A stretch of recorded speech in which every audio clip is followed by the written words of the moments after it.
Terror on the Tube.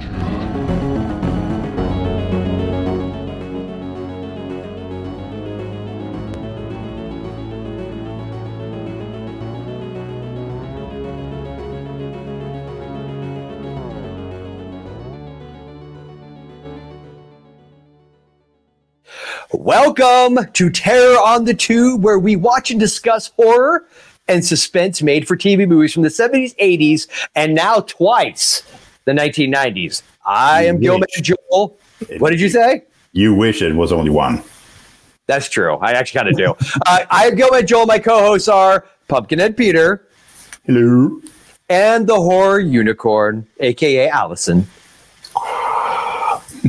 Hello. Yes. We are here. We are talking about the motion picture, A Cold Night's Death. Now, Peter, do you have a synopsis? Yes. For this one? Really long one. Do you really? No, I don't. It's a sentence. Two scientists suspect that there's someone other than their research primates inhabiting their polar station. Which is kind of not really accurate, because there's only one of them who suspects that. Oh, wait, what happened to... I don't know. We lost her again. She's back. We got her back. She's back again. There we go. Okay. So, again, as per usual, those that are listening only to the show via whatever way you do that, we are also available on YouTube on the Hot Video Shop, the video version. So momentarily we lost Allyson, but she is back. She's back. You know what it is, Allyson? Our previous conversation about potential censoring things that we love, they heard you, and they're trying to shut you down. I should start wearing like a tinfoil hat as we do these. oh, you see, I'm seasonal, because this is our last show of the year. That's and true. Also, you know what this is? What's that? Guess. It's seasonal. It's cider. No, mulled wine. Oh, you're so European. You and Ellis. I knew you were going to bring up Ellis. Yeah, because Ellis says, "Yo, you, me, a nice age breeze, some mulled wine." Oh God. It's the seasons. That's why we were all glad when Ellis died. All right, so that being said, Peter, I know what you did though. You live forever. Okay, regardless, you can drink that foo-foo stuff. I don't even know what it is. I've never had it. But that being said, we are talking about A Cold Night Death. This is not Retro Movie Geek, Peter. We will stay focused. And as you said, what did you say the release date was for this one? This was released on a Tuesday, January 30th, 1973 on ABC. Okay. So it's a January movie, and it's cold, and that fits me because it's freezing over here at the moment. It was almost to the day 3 years before I was born. So that's kind of cool. Wow. For what it's worth. I was 4.5. Yeah, see? You're already living the dream, Peter. You were already drinking mulled wine. All right, so before we get into the director and all the people behind the scenes and in front of the camera, Allyson, I want to kick it to you because you, as sort of our resident purveyor of horror made-for-TV stuff, had you seen this one before? No, I hadn't heard of it either. And so now after watching this, I'm up to 75 made-for-TV movies on my Letterboxd list, which I'm keeping for, I guess, for fun. Yeah, well, that's great. And it's a lot more than I would have on my list if I had one. And Peter, I'm assuming you had never heard about this one as well. Nope, not until, and I just realized maybe we should explain. Hugh was supposed to be here for this one because he picked this, but things kind of got in the way. Which, as much as I love Hugh, it's probably for the best because I would then proceed to blame him for the remainder of the episode that he picked this one. Sorry. What? I'm wondering if I'm going to be in the minority based on. Here's the thing. I'd never seen this. I'd never heard of it. I feel like this is one of those moments where after reading the reviews for this thing, especially on IMDb, and it's not like you can claim this was just a bunch of Disney shills going on to IMDb to go to bat for some multinational corporation. These people, I presume, love this movie probably because they grew up seeing it when they were kids. This movie was painful.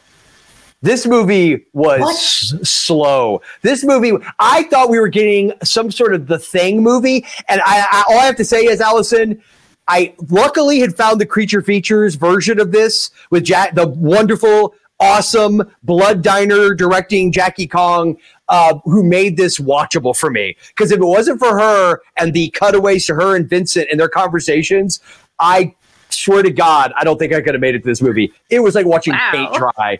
I you know what it was, Peter? I was expecting one thing when it started the way it did and where it was. I thought Shakma meets The Thing. What I got was Dramamine, and I wish everyone just got hypothermia and we could have all died, because it was, I hated it. I'm not going to lie. I'm just going to lay out all the cards. Okay. This will be the shortest. Haunting of Seacliff Inn. This one. This one more than the ones I usually hate. And Haunted by Our Past I still dislike more, but not by much, dude. This was boring. It was so boring. No, man. What? Yeah, because you know why, Allyson? Because it felt so tacked on to me. It felt so like, like if they had let on that this was going, like the chimp was, spoiler alert, the chimp. I should have spiked this because I need that apparently now. dude, so I will shut up because I get the sense like at least the two of you may not have hated it like I did, but it was so effing boring. Allyson, what did you think? Did you like it? I did. I thought it dragged a little, but I thought. Well, I was working on an art project at the same time. I should have been like shoving things under my cuticles, like bamboo shoots, and then maybe I could have gotten through it. Ooh, honestly, my only real complaints, I guess, if we're gonna come right out, would be one that the print was dark in a lot of places. It would have been nice to see more of what was happening. Yeah, I liked the set. I liked. I did. I liked the sort of Thing light story, which I feel like it does have some of that tone. You have paranoia, you're isolated, you're, depending on rickety systems for life support. And, it's hard. You're in the Arctic Circle. And then you get there. It's one of those classic stories. You get to someplace and the person who you're there to check on is dead. Which those are kind of fun stories. I mean, I love Event Horizon. I love The Thing. But this is I guess my expectation whenever I hear kind of just a generic title and we're talking made for TV movie of the week, my expectations are pretty low. So I wasn't expecting a lot of great special effects. I will say my other thing that I found a little grating. Oh no. Yeah. Hey, Pete. Wait. Did we get this with a head? Allyson, you froze for like a second. So the other thing I found a little grating, and then you pulled a Peter and froze. So go ahead. The monkey screaming is a little excessive, and so I'm one of those people that if I hear a lot of baby crying, it's like nerve gas. This was kind of on par with that. And, got it. That makes sense. I mean, it's meant to unnerve you, so it's part of the film. But if you are sensitive to sharp sounds or you have a headache, maybe skip or mute during certain parts of even the music. Even though the music kind of helped get you in that unsettling mood, and I heard that sigh, Joel. I didn't sigh. I'm holding it in. I liked the music in the opening sequence when we get the narration. That Moog synth music. I love that. I liked it too, but my kids were like, and they actually tend to like weird synthy because they like I've exposed them to a lot of like a Carpenter and everybody else, so they're used to that kind of music. But I think it was my Connor, my middle son, said like, Dad, I thought because there was that Moog, was it Moog Orchestra? Was it like a Star Warsian, wasn't there like some album that came out? Right? Yeah. And I remember I heard it and it's kind of grating. It's a little grating after a while. It's like in little clips, it's fine. But in this, it didn't bother me as much. Like it was because it fit, I think, and I don't want to derail where you were going, Peter, but I guess I want to make sure this is clear. I also agree with you. I like the set, the location. I liked the premise. And I really had no expectation because I didn't know what this movie was going in. But as soon as I watched our creature feature. I love that, to your point, Vincent made sure that they established at the beginning that this was a garbage print and that they weren't even happy with what it looked like. I couldn't even find a good print on it. So yeah, I don't, and that's a shame. I mean, any movie, even movies I don't really love or care about, I want preserved, right? So I think it sucks that maybe there's no print available of this thing that's worth. I don't know. Even like a DVD or VHS copy. But that being said, I guess I'm just trying to get to the point that nothing happens. It's not that the scenario isn't great. I love this. I think that's honestly, if I'm being really frank with everybody here, it was that it had so much potential. I love Shakma. I love The Thing. You've got these two guys in the middle of the Antarctic stuck in an icy research facility with not just one potential killer simian, but multiple ones. And most of the time, they're in cages, and these guys just get in these nonsensical arguments that are borderline words. Yeah. They're like word salad half the time. And I just didn't even get what was going on with them. And by the way, why are they researching chimps? And by the way, they're scientists. By the way, I'm a scientist. Yet he couldn't distinguish between an ape and a monkey because he called the chimp a monkey a couple times, and they're not monkeys, they're apes. So my oldest son, who's very much into science and animals and paleontology and everything, kept pointing that. It's like, oh wow, what for such a great scientist, he can't differentiate between a monkey and an ape. But all of that being said, I understood they didn't have much money for effects. I get all that. But it was like these nonsensical word salads. Nothing happened. They would get up and stumble around, and they were trying to create this sense of a fear of the unknown, like the guy from Greatest American Hero, Robert Culp. Culp, who played a guy called Robert. Yeah, who played Robert. That his character like gets up and like stumbles about in the middle of the night, and the guy just like he doesn't remember doing it, I guess. But you never got. I don't know. It was never properly demonstrated what was going on. Like it just didn't make sense. Like, so why was he doing that if it turns out in the end it was just one of the apes, I guess, that killed the guy at the beginning? Like, I don't get it. I don't get any of it. I kind of see what you're going, because they could have made more. I mean, we've had movies like this before where you have more potential, and they could have made more of it, I suppose. But maybe it's a budgetary thing. I have no idea. But I think they still managed to set up the cold, because I can relate. Yes, to that was good. I can relate to that, you know. Yeah, I bet you can. The setting and the atmosphere is what hands down the best part of the movie for me. And the performances of is Eli Wallach, right? The guy from Good, the Bad, the Ugly. Yeah. And Robert Culp, they were fine. I mean, they weren't like they were bad performances.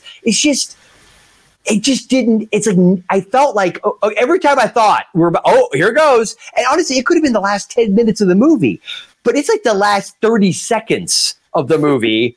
And as soon as the guy goes in the room, I said to one of my kids as a joke, I said, "Wouldn't it be hilarious if the door shuts behind him and we see one of the monkeys or the apes go, oh, and." Damned if that didn't happen. Spoiler. Yeah. I loved that scene. That was the best. It was the best. Yeah. Of course, I've set myself up now by saying that. It's like, wouldn't it be hilarious? What I found weird as we were going along is like the opening narration set this up. They were doing research for a space program. Mm-hmm. Yeah, in Antarctica. That was one thing I kind of was thinking. Wait, what? And why? What are you doing? Because they do nothing. I mean, you have the monkeys or apes in cages. Cages. They take out that. There's a couple that are laid on gurneys or whatever. Yeah. And they have what was it? The latest Geronimo, the chimp that came up with them. Like he was walking on, and they were, and I was like, wait, what's going on here? So that kind of made no sense that it was a space program, unless it's, I don't know. I always thought like what would have made sense is if they were studying like viruses on these apes. And they're doing it there because it's isolated. It's like if God forbid something were to escape, right? It would be isolated to the frozen tundra, like whatever. Like I could follow the logic of that, but to your point, the space travel thing, but they kept saying something about the behavioral what? Like, what is the behavioral thing you have to check? Like, you need them to be in Antarctica to test behavior. Like, you remember the movie Project X with Matthew Broderick? Oh, yeah, that movie traumatized me as a child, okay, and made me like between. I already was like terrified of like nuclear bombs and radiation poisoning and all that crap. But then you put like lovable, sweet chimps and expose them to it, right? I think was Helen Hunt in that too? Was Helen Hunt the female love interest? You're gonna have me look that up, right? Sure, why not? But regardless, and that movie is probably in hindsight a little heavy-handed with its messaging about animal testing, but it's still a good movie for what it was. And it made sense what they were doing with the chimps, why they were there. And honestly, the idea of like if they were doing something to these chimps and it was maybe like exposing them to something and like trying to get their response. And as a result, it made one of the chimps go psychotic. That is amazing. Like, honest to God, I am there opening day for that movie. And like, if you say to me, Joel, you're going to get Shakma Meets the Thing, starring the guy from Greatest American Hero, I am all about it. That is not the movie we got at all. Like, at all. We got a movie where... Oh, it was Helen Hunt. Yeah. What was that? It was Helen Hunt? Okay. Yeah, it was Helen Hunt. Okay. But yeah, I don't know, man. I just didn't like it. I think I kind of, after a while, after kind of putting that space program to decide on what they were doing to the chimps, I kind of got, I think, lost in the whole atmosphere of them being completely, basically trapped, because there was snowstorm after snowstorm, apparently. Sure. And him being out in the snow, or what was supposed to look like snow, and that scene where he's locked out, that was actually painful, because I know how freezing cold that can be. Yeah. So that kind of, I don't know, I get sucked into it, I suppose. Yeah, I guess maybe Allyson, explain this to me. If you're going to help me understand it, not that's your responsibility for you to explain this to a simpleton, but maybe you could explain to me the Robert Culp character. There's obviously this issue of he's getting up in the middle of the who? The bored man. He was so bored at the start, the first half of the movie. I think he said the Borg with a G. No. He was in Star Trek. No, I didn't make it tricky. Yeah. Okay. But I guess here's where I'm stuck. If it turns out that this whole thing was basically just almost like a locked room whodunit murder mystery in a sense, right? It just turns spoiler alert for Edgar Allan Poe. Is it Murders of the Rue Morgue, right? Yeah. Is it okay? It's basically that. Fine. Then can you explain to me what the point is of the Robert Culp character and the whole getting up in the middle of the night? Is it just that he's starting to lose it, and therefore, like the other guy, they assumed the other guy had lost it, and so. But they're implying almost like there's like this ghost possession aspect to it. Like I didn't, and then even when you find alien thing, even I kind of got it. Like if it was an alien getting in, maybe you never really know. And I get it. They kind of, I don't know. It was like they were too close to the conclusion or to the end of the movie, like the basic length of a TV movie, and all of a sudden, wait, we didn't really. Whoops. We have to kind of fix this, but I don't know. It kind of worked. Still. Well, I honestly think it's probably trying to just explore that kind of like horror of isolation and how the guy that they went to check on that had frozen to death, he was by himself. Yeah. And so you could argue, oh, well, it's dangerous to be by yourself in the wilderness because there's nobody to like keep an eye on you. But then it's like if you're isolated with just one other person and one of you is losing it, or maybe you both are, it's kind of that classic, like, well, who do you trust? Because they both have moments where it's like, are they losing their minds? And then Robert Culp's character towards the end realizes, oh, we thought he was crazy because he said he was talking to, I think he said Alexander the Great. And he realized that was one of the names of the monkeys. Yep. And that all of the monkeys had these different names after like historical figures. And he was just, he made the connection. It was like, oh, we thought he was crazy, but he was actually talking about a real thing. But would they have figured that out like at the outset? Well, I don't know. I mean, here's the thing, though. I think one of the things that kind of works, the thing I found really stressful, was the way you get the impression that the two of them had been a research team for a while, and that they'd worked together somewhat successfully. Otherwise, why would they be sent on this mission? And they immediately are at each other's throats. And there's kind of this vibe, like when we should divide up the chores around the station. And there's kind of this like moment of emasculation of like, well, you should do the cooking because I'm terrible at it. Well, the cook, and he pauses and he's like, usually does the cleanup, but it's kind of implied that like, well, you're the woman in this relationship of our research team, and I'm the man. And so there was like this really interesting dynamic between the two of them, and it's just like, well, clearly they have issues and they're stuck. And I just think any kind of partnership, whether it's a work partnership or like a marriage or something, when you're put under pressure in a tiny space, then all of that stuff's going to surface, and it creates this like really tense situation. And then you add in some paranoia and a potential outside threat, or at least enough of a threat of, if things don't work here, we could freeze to death and die. They talk about the altitude being an issue too. Yeah, well, and like I think the idea was not necessarily to try and simulate space so much, but simulate extreme experiences on a primate. And so it's messed up. They're like depriving food and water and exposing them to cold temperatures. And then later it's found that, the apes are smart enough that they're retaliating in similar fashion. Like, well, you did this to me, so now I'm doing that to you, which I don't think is very realistic as a story goes. But especially when there isn't really evidence of them showing like they're learning how to get in and out of their cages or do things. Like, I think there should have been maybe just a little bit more build up instead of the screaming. Instead of the screaming, they could have made a little bit more of that. Like some little monkey hands doing things. Maybe like a puppet hands. Yes, 100%. Monkey hands. Let me interject this real quick, Peter. I think that's right there. What you just hit on is you can't have. They wanted it both ways. They wanted this like tense, paranoid, cabin fever sort of movie, right? Where it's a mystery of why this is happening, but that's what's driving their paranoia. I get that. But simultaneously, they want this high concept of killer chimps involved. It's almost like they needed to pick their lane. I think if it was just, personally, I would have preferred the killer chimp movie. If they had just been, and like the first act, they don't know what's happening. They don't know what's going on. Nope.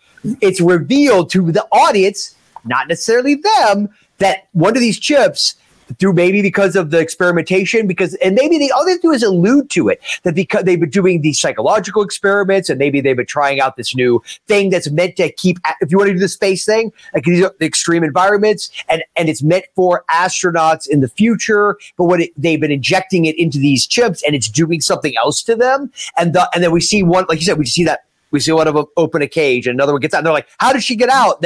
And we now know one or more of these things is starting to, and then it builds up. And then we have this final act where these guys are trapped and they've been going at each other. So in that final act, they now have to come back together to try to survive. But of course they don't. And it ends the way it ends.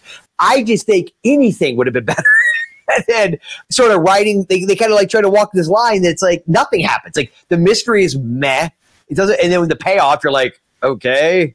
Yeah, I guess. And then but the paranoia piece never really works because, like you said, at the beginning, they're already at each other's throats. So why do I don't feel any sense of that degrading of the relationship and of their minds, and to how that could, like the old Charlie Chaplin it was a Gold Rush short film that it's the one where he and the guy, they're like eating their boots because and they see each other as like a chicken leg and it's like that did a better job of conveying, and it's obviously meant for comical purposes, but of conveying what could happen to two individuals who are locked away, in a snowy tundra for long periods of time with minimal resources than this did by a long shot. So I think really this was a writing problem more than anything, because even the directing with what was there wasn't horrible.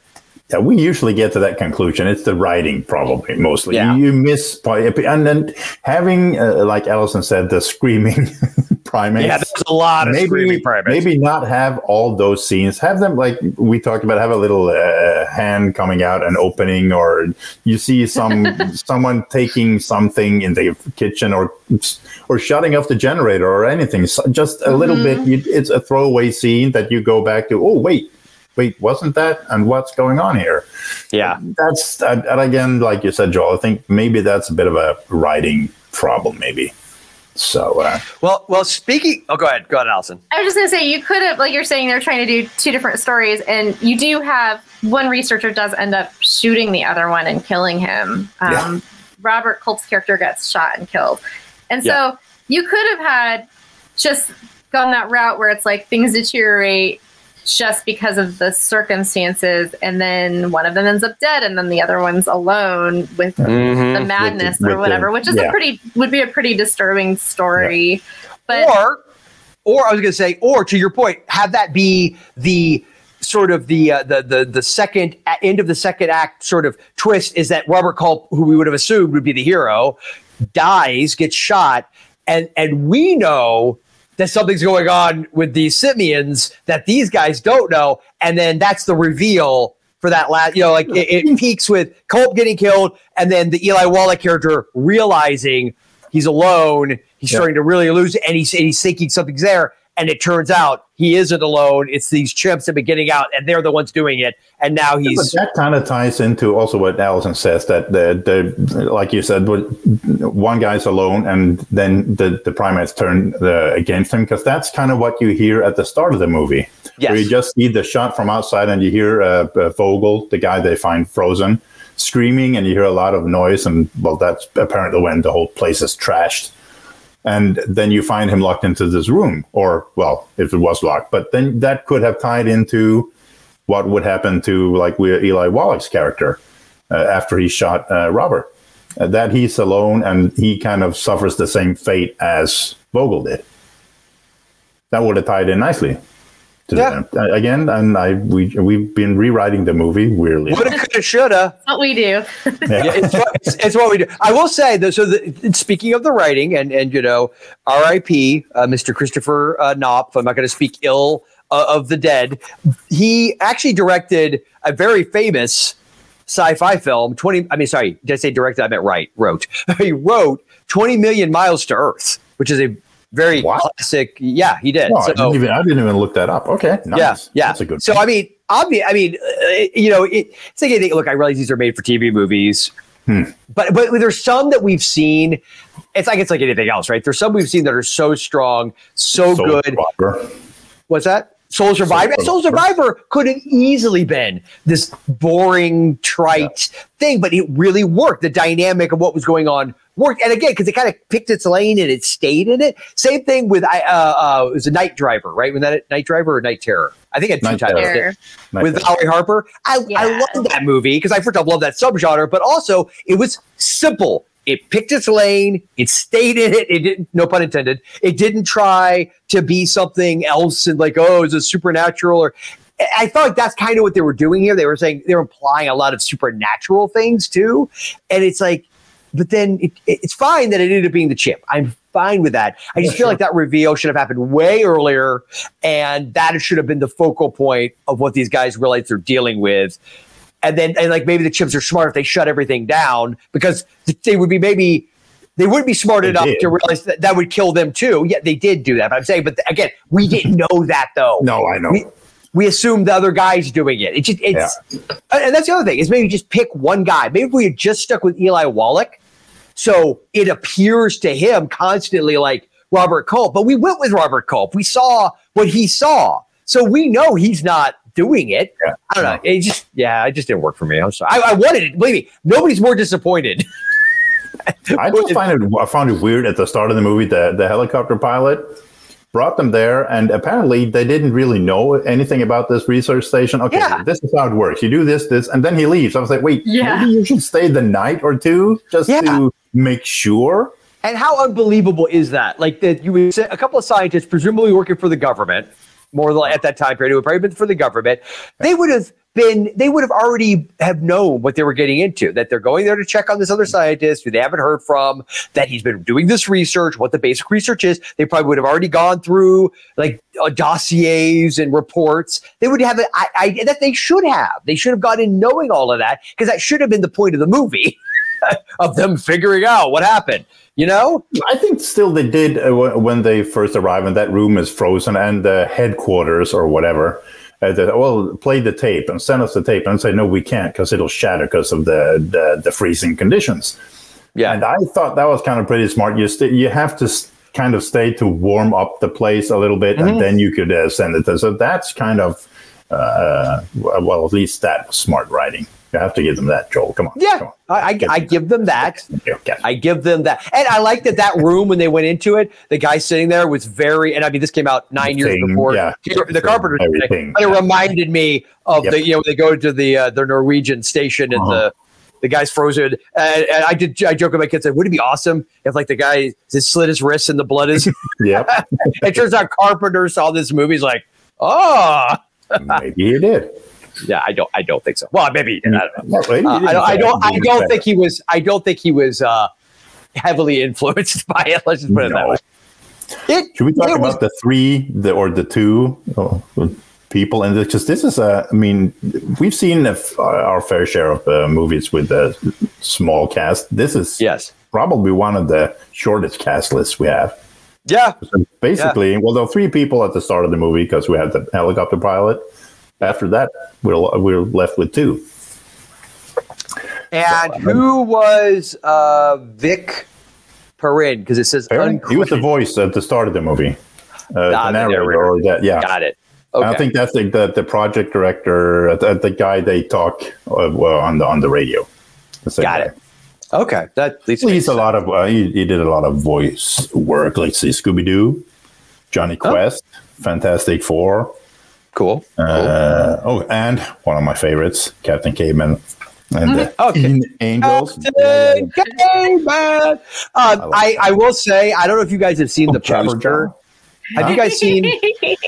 I remember Jabberjaw. Jabberjaw. Do you remember this, Peter? You probably don't know this. This is, I think, it literally was a U.S. thing because it was on the USA Network. Allyson, you may be too young, but they used to do this, like it was like the Cartoon Express on USA Network. Do you remember that? Yeah, and that's familiar. They would play like Inch High, Private Eye, Jabberjaw, Captain Caveman, and there was the one. Speaking of this, this ties in. It was the chimps where there was like the PI. But they would dress them as humans, and then they would make their lips moves, and then add human talking over them. Oh yeah. You know what I'm talking about? Yeah. Like a detective type of vibe. But I do want to show something real quick, just to give across. You want to talk about like the ultimate bait and switch. Hold on. I'm bringing up the poster for, and so of course, anyone who's just listening to this, bear with us, or go and watch. go watch. Yeah, exactly. Yeah. Hold on. I don't know if it's going to. You know, I just realized. Oh, that's annoying. It won't let me change my tab. Well, that's a bummer. Well, I guess I learned the drawback to Firefox. It's because you're filming with something else? No, I don't think that has anything to do with it. No, that's a bummer. Okay. Well, anyway, if you get a chance, I'll just say this. Get a chance, go look up the poster for A Cold Night's Death. It's got, I presume it's supposed to be Robert Culp, brandishing a gun on one side, the chip with its fangs bared, screeching. So obviously, I think that's one of the posters. I think it looks like it's either the Italian poster, maybe the Italian poster. It looks like I think or Spanish. I don't know which. And then there's like a helicopter at the bottom. With these guys running away. So it totally has this like awesome, suspenseful. That is such a bait and switch. Oh my god! It is such a because we go into these blind. I'm glad you didn't say. If I had seen that poster and then watched this movie, I would have been mad. We would have heard. Woo! Yeah. You would have heard nonstop griping. Yep. That's worse than you already have heard. Wow. Well, let's see. We had Vic Perrin, who was the voice, and then Michael C. Gwynne, who was the helicopter. Any relation? Huh? To Fred Gwynne? No, Fred Gwynne. So. Okay, just wondering. Hang on, I didn't even. Nice. Sorry, Kevin. I don't know. I'm trying to find things to talk about with this movie, Peter. I joked. I know you're reaching. I joked with everyone. I said, "Well, guys, I'm about to go record the shortest episode of Terror on the Tube ever," and that's saying something. I did want to say something about Robert Culp. Okay, the thing I know him the most from is there's this really good Columbo episode where he is the killer that Columbo is basically irritating and following around and doing his usual thing. But he plays like a private investigator that's the head of a very successful firm, and he's following women and catching them in the act of cheating and then blackmailing them. And if I'm remembering correctly, this one wife of a client just said, "Well, I'm not doing this anymore, and I love my husband, so I'm going to come clean. So I guess, blackmail or whatever, but I'm going to tell him that you did this." And so he ends up killing her. And they have this amazing scene where they just show his face, and he's wearing, these awesome giant 70s glasses. And you see in one of the lenses him cleaning up the crime scene, like the entire scene. That's clever. Shot, it's like projected into his lens. And it's just so they did really cool things with some of those episodes, and it's just a really interesting episode cinematically, and then he's a really good villain in it. Yeah, that's actually sounds really cool. And I know Columbo was one of Spielberg's first directing gigs on TV. By the way, no relation. He was, let's see, Michael C. Gwynne is the son of a 1940s and 50s band leader, Frankie Kay. So, Nope. Now we know. Thank you, Peter, though, in all seriousness. I was trying to look up something about Robert Culp, so I was only kind of like half listening, and so it sounded like I didn't give a crap. I apologize. The best part is that Allyson said what she knows Robert Culp mostly for. I was like, wait, what? No, Maxwell from Greatest American Hero. That's what I know him from. Yeah, and I Spy, and I never watched I Spy, but Greatest American Hero. Greatest American Hero. I remember being a little kid watching that. He's also and I love that good Western movie called. And I don't care what you say. I love that theme song. I love that theme song. Yeah. Well, I think we all do. And if you have a soul, you love that theme song. Yeah, and you sing it at least once. Due to YouTube copyright purposes, not that I would be in tune or anything for it to pick up on it. I'll let you know after we're done. But anybody who's watching this knows Greatest American Hero. It is a classic. It's actually like a classic, like 70s. Believe it or not, I'm walking on air. Yeah, that one. I never thought that one. That's amazing. Yeah, that's one of those songs that comes on. I'm like it's pathetic, actually. Now that I think about it. So this is gonna sound terrible, but I think my main association of that is Seinfeld, where George Costanza gets that as his ringtone, but sings right. George is not home, and he's like, George is not home. Yes. Believe it or not, I'm not home. I forgot about that. Yeah, it's like the joke from Seinfeld where they're like, all your pop culture, all your cultural references came from Looney Tunes, didn't they? And it's like, all your cultural references came from Seinfeld and The Simpsons. Yeah, exactly. All right, well, I will say this. I have nothing else, at least not that's remotely. Okay, let's talk about Eli Wallach then. The good, the bad, and the ugly. Yes, good. Which I need to show that to my kids. My kids actually told me they want to see that, so I'm gonna have to show that to them. Because they're good kids. They are. They do. Them Uncle Peter approves. Oh, that's right. He was in the Magnificent Seven as well. That too. Yeah. Man, and a lot of other cool stuff. He lived longer, and it sounds dark, though I'm about to say this, but he lived longer than I thought he did. I didn't realize he passed away in 2014, but I thought I thought he had been dead long before that. It's like this week when I heard Henry Kissinger died at the age of 100, I thought, wait, didn't he die years ago? Yes. And then this is that part where I was going to make a bunch of warmongering jokes, but I won't. right. Anyway, set that aside. The cast is good. Eli Wallach, he's great. You have Robert Culp and Eli Wallach. You have the two great. I mean, they could have the paranoia and the animosity between these two guys could have played up. Been played up a little bit more. I wish they did. Can I ask you a serious question? In all seriousness, now maybe it's me. Maybe this is like I have some kind of like legit. I mean, I was diagnosed ADD, so I don't know. Maybe this is like a thing with that. Were they talking in word salads at points, or was I imagining that? Was there moments where you're like, "What are you talking about?" I think a little. And that was on purpose. That may have been to show that they're starting to lose it. That's what I thought. Yeah. I thought that was. But I think because that was never properly established, I was like, what are they saying? Like, why? If one of them did it, fine. But they're both doing it. I don't know. It was just with the scene where they're in the room with the primates, and Eli Wallach kind of closes the gate or the door or whatever the hell that was, and he kind of wants answers, and then it ends with Robert Culp saying, "Okay, we'll kind of beat it out over breakfast tomorrow." But that whole scene where they're talking, that seems like they're kind of both of them losing it, because it makes really no sense what Eli Wallach is saying. Yeah. So I think, to Allison's point, I think they were kind of losing it at that point, and then it just deteriorates.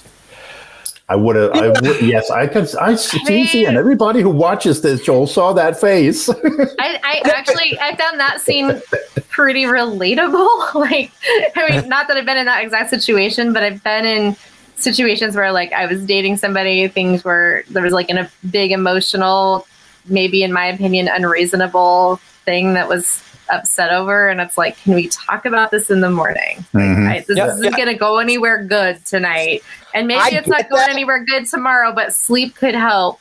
Yes, and I totally get that. I think everybody who's been in any kind of relationships, friends or otherwise, gets that. I would say this. The problem, and I come back to it the whole movie, is I just don't feel like the build up to that moment helped that make emotional sense to me in the way you just described it. Sure. Had it been built up in a way where maybe the Culp character is just over it, the guy's ranting and raving, he knows he's just got to get a break, and he says that, and it had been built up properly. Oh, okay. But I took it as these guys are just talking nonsense. It just didn't even, I'm like trying to find meaning in what they're saying. And I'm like, I mean, the way both of you have described it, I totally get it. It makes sense. And if I had taken it that way, I maybe would have been a little less annoyed. No, I will say this. I still think the movie was like slow as dirt. Nothing happens until like the last 30 seconds. And it's just, it had such potential. It's freaking The Thing meets Shakma, for God's sake. That has got like, I want to see that movie. I want to see The Thing meets Shakma. That is the movie I get. I get all of your points. Yeah. Everything you're saying, I get, and I'm glad. I still, for some reason, and I want to see, like, there's a short period in this time where you see Robert Culp, where because he's there to solve mysteries. That was Eli Wallach character, whatever the hell his name was, Frank, tells him you love a mystery, you want all that, and he's the complete opposite. But then and that's kind of where I suppose Robert Culp's character is bored, because he can't figure something out. And then when he starts fidgeting with the locks and I thought, okay, so we're and nothing really went with that. So I get all of your points, and it could have been. I liked it fine, but I suppose it could have been a little bit more. I think the most exciting. Exciting is not a good word, but intense scene is where he's locked outside in the cold. And desperately trying. Oh, maybe you should have done that at the start of it. Yeah, I realized it now. Although it makes us people listening don't understand that. There's a label or banner that I like to put at the bottom. The only problem is it like shrink us to really tiny size, so I'm not going to bother. We've seen it. No, I mean that scene is kind of intense, because when it's really intensely cold and it's desperate. I mean, he's desperately trying to get in, and I get that, and that's kind of the scene that I. And then when he's that frozen, he falls into that friggin' water, that kind of made no sense. They had kind of like a cloth thingy that didn't really make any sense either. But he falls in, and he comes, and that beard is just frozen solid. I was like, okay. And he's still getting accused of doing things. I know. He's like barely able to move, and the other guy is like, he's clearly the other guy has lost it. That's where you kind of see Eli Wallach's character, like, you are not making any sense here, because can't you really see what you're, and see, you see Joel Allyson, you see him. I'm like the worst poker face ever. Oh, that's where you point, No, and I get all of it. I still like this one. I'm glad you do this for you guys. Now you know how I felt trying to justify and rationalize Skinamarink. You know what? I have it, but I haven't seen it yet. I haven't seen it, yeah. Oh, yeah, here you go. I know. I share this to you yet? I have it on VHS. Nice. Actually, I got it from a Lunch Meat VHS, and it's amazing. But I watched the trailer, and I thought, that looks weird enough that it might actually give me nightmares, even if nothing happens. Nothing happens. And have you guys seen The Begotten? And the fuzzy screen, and I was like, ugh.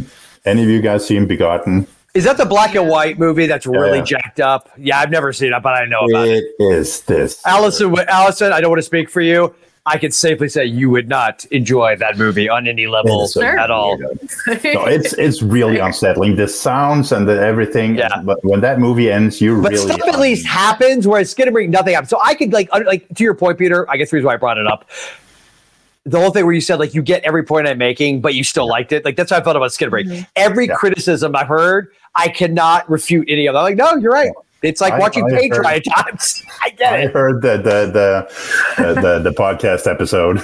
Yeah, you had basically everyone. I have a friend who's ragingly mad at Skinamarink. He just like really bring it up, and then you're in for like 10 minutes of a rant. Tell that friend you have another friend that gave it a 9 out of 10 on a podcast, and then watch him go.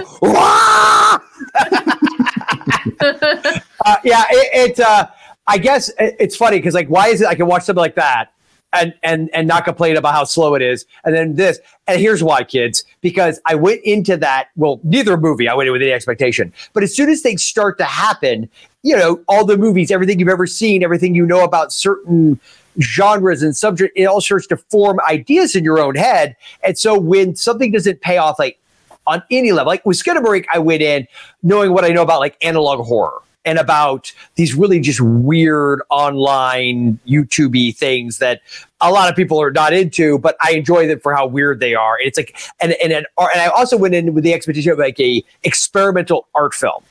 This movie was a made-for-TV movie that during the setup on Creature Features, they did bring up allusions to The Thing, and I wasn't expecting The Thing, but I feel like I didn't even get close to The Thing other than a cold research facility. And that was my point of annoyance. So I'm letting it go now. I think also the fact that you get snippets here when Robert Culp's character wakes up in the middle of the night when the primates are going nuts, and he wakes up and he finds the window open and all the electronics are on. And that's where you start to think, oh, okay, and with the window open, what's going on? Has someone been in there? And that's when the mystery starts to. And then when nothing really happens, and he goes in and he tries to wake up Frank, who sleeps through this. Well, he didn't because he was awake. Yeah, he's faking it. But, yeah, and that's where I thought, okay, this is going to be. And yeah, I don't. And you already said it, Peter. I don't know, Peter. You said it. Nothing really happens. I know I should have worded it a little different because I knew you were going to latch onto that. Yeah, you totally hit the nail on the head, my friend. Yeah. All right, well, on that note, so this is a movie we covered. Wow. Oh, I would say if you do want to check this out and you're fine with slower made-for-TV movies from the 70s, definitely watch the Creature Features version. Absolutely. And, Jackie Kong is a really interesting guest and interview. I actually saw her at the end of September. They showed Blood Diner at the Clinton. And she was there doing a Q&A after and promoting her comic series. And so that was a cool. huge treat. So I was really excited. I was like, oh man, Did you get to meet her? There was an opportunity to like sign autographs and stuff, and I just didn't feel like waiting in line. Does that sound terrible? I love hearing people's stories. I'm a huge introvert, and I'm pretty selective about who I'm actually going to like meet and interact with, because it's like, it's a stranger. Like, I like what they do, but I don't know what to say. Well, there's also if I didn't have anything to sign, if I'd had my DVD of Blood Diner, I definitely would have had it signed. Yeah, that's what you say when you meet them. Hold it, you'll sign. The problem I usually say thank you. You know. Yes. Yeah. I feel like whenever I've met people, I will not go up to somebody unless I A, have something, or B, am ready to spend money to buy something that because the idea of like going up to somebody, being like, oh, I just want to thank you for your work, and then walk away. Like, I know the second I'm walking up there, I'm dropping at least $40+ on whatever. So I better really really want to talk to this person and get their autograph, because I can't do you same thing with like artists and stuff at cons. I feel super self-conscious. Like, I don't want to because this is a person who's there to make money. I get it.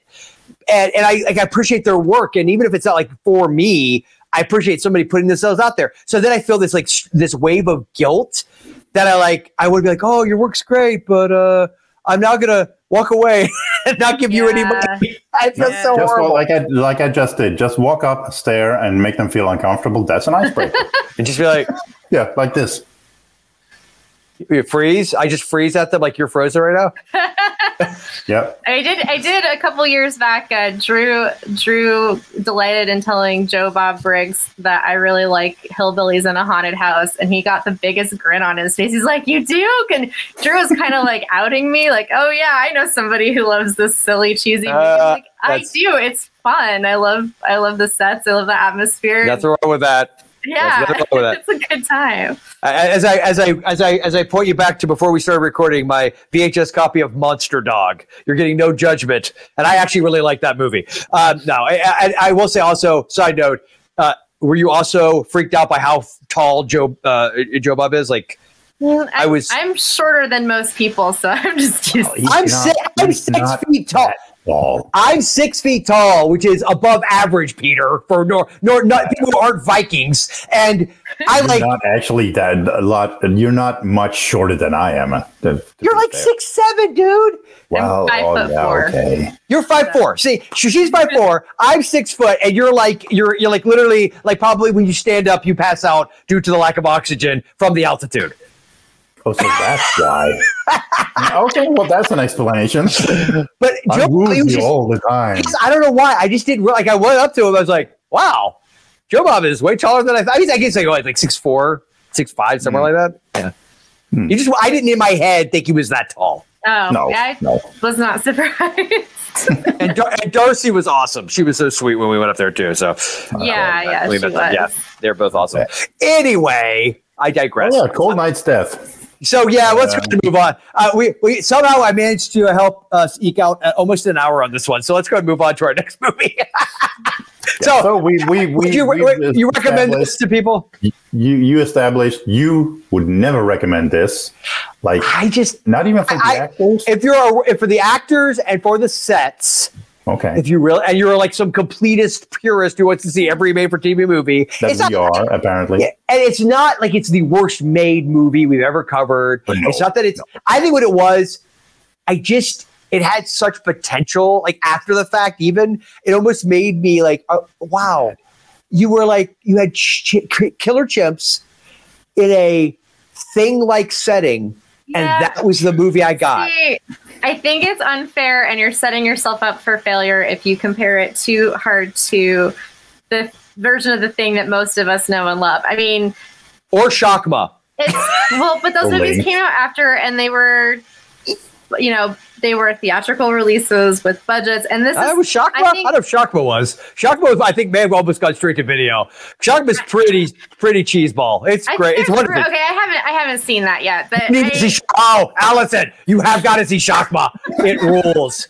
It rules. I mean, I think this is a serviceable 70s made-for-TV suspense movie, agreed. And I think if you are coming with it to that level of expectation and mindset, it's like, it's not going to be your top 10, but it's not terrible. And there's some interesting things going on there. And if you like winter horror, I do. If you are interested in seeing some lab chimps get revenge, then even if it's just a last minute revenge, it still happens. And that ending made me smile. It really did. I was like, yes, okay. I was like, I will say this. This just got bumped up a notch just for that ending. Yes, that was a saving point. I will concur. I think had it been on like the wacky level, like a snow beast, because then at least it's so ridiculous and fun and goofy, and like you can laugh at it. But it was weirdly like it didn't even up until that last moment. Like, whereas I think if we'd gotten like ship puppet hands doing things, and you know what I mean, like I didn't need to see chips full. Like, I know they couldn't afford to, probably to have a chip attacking people. I get that, but you could have puppet hands, a puppet, and then at the end, the chip like jumping on the guy and the guy fighting with a puppet. I would have loved this movie if it just had that, but it was just because it just kind of like was like nah. And that was it for me. So, I mean, it's not. We can't all like. No, I know. I mean, that's the way. It's better if we don't all like everything. Yeah. We're interested. It sounds like we're just being. We're shills for 1970s made-for-TV movies. Where's our money? Hey, I would say, where's our money? ABC from 50 years ago. Are they owned by Disney? So I guess we are Disney shills. If it was an ABC movie of the week. I'll take that. Oh God, help us all. I get all your points, but I still liked it. Okay, well, on that note, it's not the best one we've ever covered, but I liked it fine enough. Hi, Peter. How about we do our next movie pick? What do you say? Sure. Go. Let's see. You picked last time. Hugh, not you. Hugh picked. Yeah. Allyson. You could do the next one. Okay, what do we have left? Number one. Let's see. The ones that are gone are 2, 5, 6, 11. So everything else. Let's do 7. Ooh, good number. Come on. Let's see. Okay, we go to the 80s. Ooh. 1982. It's something called "Don't Go to Sleep." Ooh, I like "Don't Horror." Yeah. Don't go in the basement. Don't go in the woods. I think I've heard of it. I definitely haven't seen it.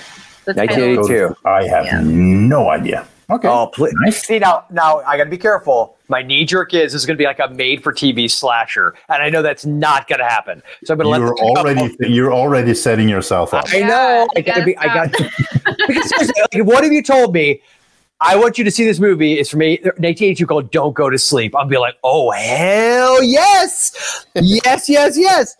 But the problem is, I now know it's a made-for-TV, and there's many made-for-TV movies I love. So speaking of things with "don't" in the title, now that Thanksgiving has been made, where do we go to harass Edgar Wright to make "don't"? Because I want "don't" to exist. Yeah, I agree. And I don't know if you heard our review on Jay of the Dead's new horror movies.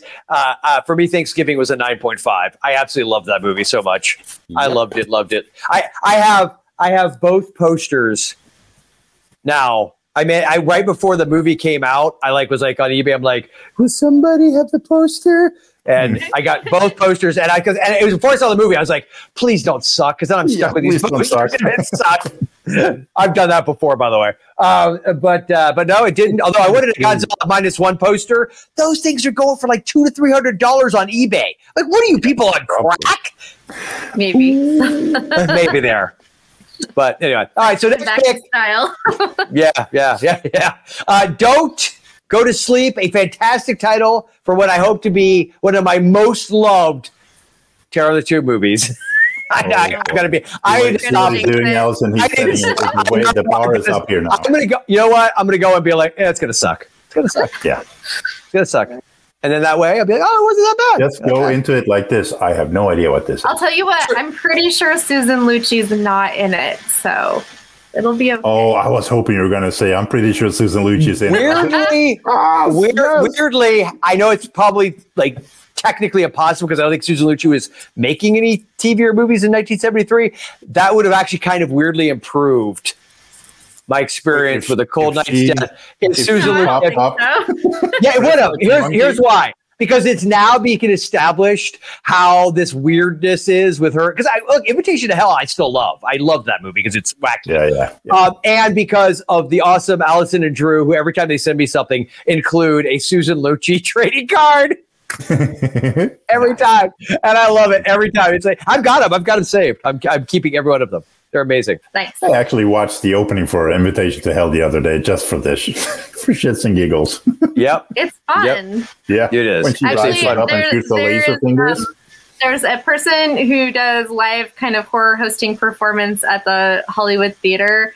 And for a while, their intro video used to have the scene where Susan Lucci from Invitation to Hell gets hit by the car and then like pops back up. Like, she's, like she's Michael Myers. It is so amazing. It is so great. It is so great. All right, well then, Allyson, until we meet again for Don't Go to Sleep, a movie that we all know is going to be like meh at best. See what I'm doing? I reset the clock here for myself. I am not going to make a big deal about the title of this movie. It very well may be Murray the Mediocre for all I know. But in the meantime, tell everybody where they can find you. Here. Mainly here. I have a massive Halloween photo dump I need to do on Instagram. So if people want to see that, they can go over to Clark Memorial Gardens. If they want to hear episodes of my old podcast, The Haunted Davenport, you can find that at thehaunteddavenport.com. Mm-hmm. Which they should. And they should. Absolutely. Peter, yes. Where can they find ye? Oh, they can find me here on Tearing the Tube with you guys, or Retro Movie Geek with you guy. Oh wait, that one. I point. Actually, my middle name is Guy, so that worked. I know. That was kind of what I was going for. You and Guy and Daryl. And I also pop up over on Hugh's podcast once in a while. So we also have a long list there.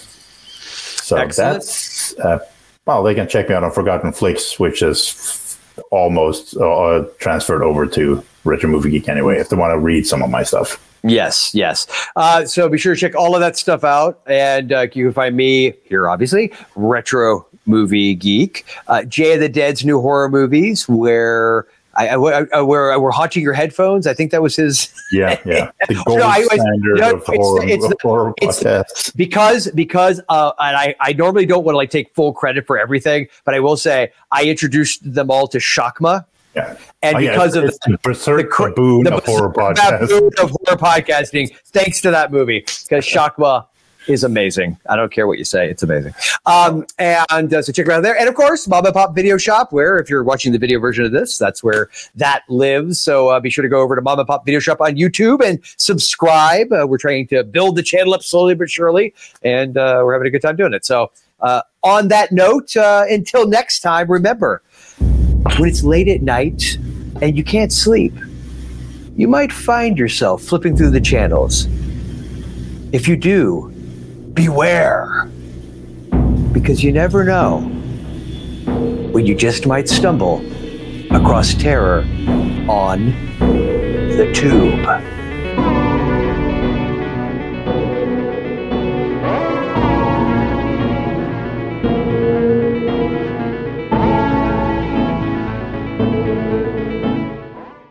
Yeah.